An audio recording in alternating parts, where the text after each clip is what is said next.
Welcome to Pen Tool Photoshop. In this tutorial, we'll cover Pen Tool presets and preferences. First thing you want to do with Photoshop whenever you start is to set up the preferences. So you press Command and then K, as listed down the bottom here, and it'll take you to the Preferences panel. If you don't use the shortcuts initially, you can go down to Photoshop, Preferences, and then General. So the first place you want to set the options is you want to untick the Snap Vector Tools. So that's under the Tools palette, and you can click here, Snap Vector Tools, and turn that off.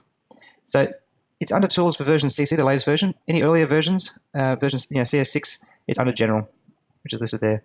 So what this tries to do is when you path tool, the pen tool is actually a vector tool, and it will try to snap it to a small grid, which can be quite annoying when you want precision.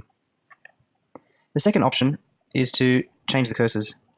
So that's under Cursors. A lot of people like to see the icon of the tool they're using, and this is great when you're starting out, but really you need a lot more precision when you're placing points and anchors and things. So the pen tool is a very precise tool, and so you need to have a precise cursor. Yeah, it's not essential, but it's something that I'd recommend. The next shortcut is to untick Pixel Grid. So if I zoom right into this image, you can see this pixel grid. Sometimes people find it quite annoying when you're trying to do detailed sort of cutting out. So if you go under View, it's under Show, and untick Pixel Grid, and you can see the grid goes away.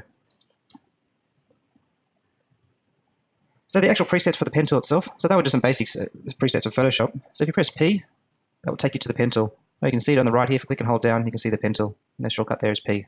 So these other shortcuts, you don't have to worry about at all, because we'll learn shortcuts for those actual options. You wouldn't actually go here and select them. So once you click on the pen tool, at the top menu will give you the actual settings. So for us, we always want to use a path. Some people use shapes. There's nothing wrong with that, but for the purpose of creating a flipping path or creating transparency, you want to start with a path. The section option here is to exclude overlapping shapes. If you click on that, always make sure it says exclude overlapping shapes. What that does is it just makes sure the inside part, when you're cutting something out, the inside area will actually automatically exclude, so you can see transparency through that area as well. The next option is under this cog, this little gear here, which says Rubberband. So if I click and put down a point, and I'm not sure where the line of the next towards the next point will go. When I click on this gear and tick on Rubberband, I can now see this Rubberband come out. I can see where the next path will line up with the next anchor that I put down, which I'll explain in the next tutorial.